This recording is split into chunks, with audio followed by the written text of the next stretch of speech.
Hey there and welcome back to DAX Fridays. If you've ever felt frustrated because you can't set a true default value for a slicer in Power BI, today's episode is for you. By the end of this tutorial, you'll know not just one, but two practical ways to mimic default slicer settings in your reports, all without using DAX.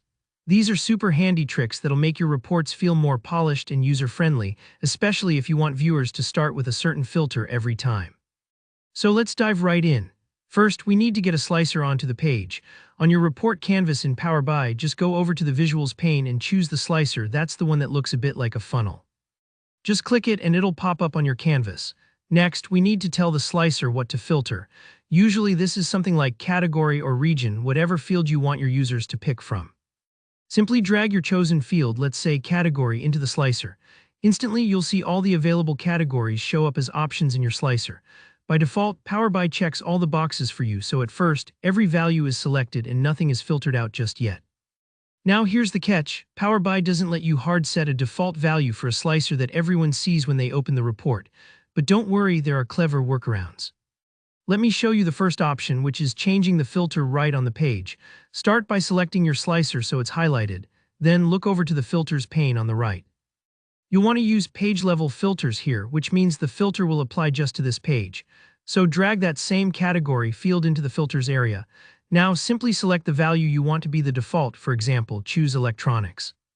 What does this do? Well, by setting this filter, anytime someone opens your report, only the electronics category will be showing in the slicer by default, even though users can always come in and pick a different one if they want. It's like setting the default radio station in your car. You start with your favorite, but you're free to tune to another channel anytime. But maybe you want your users to be able to reset the slicer back to a default value after they've changed it. This brings us to method 2, using a bookmark to simulate a dynamic default. Here, how it works.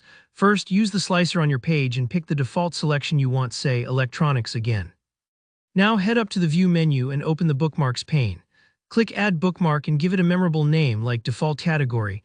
This bookmark is basically a snapshot of the current state of your report, including which slicer option you've picked. Here, where it gets interactive, you can add a button to your report so users can return to this default selection whenever they need to. Go to Insert, add a blank button to your canvas, and then in the formatting options, name it something like Default.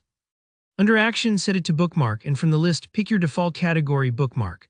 Now when you publish the report, anyone can simply click the default button, hold down Control and click if you're in desktop, and the slicer resets instantly to your chosen default, just like magic. This is super helpful if you're creating dashboards for teams who often need to start their analysis from the same point over and over. And that's it. Two simple but effective ways to set a default for your slicers in Power BI, making your reports smoother and saving your users a few clicks.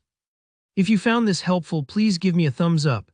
Leave a comment if you have any questions or suggestions, and don't forget to subscribe for more Power BI tips and tricks every Friday. Thanks for watching, and I'll see you in the next one.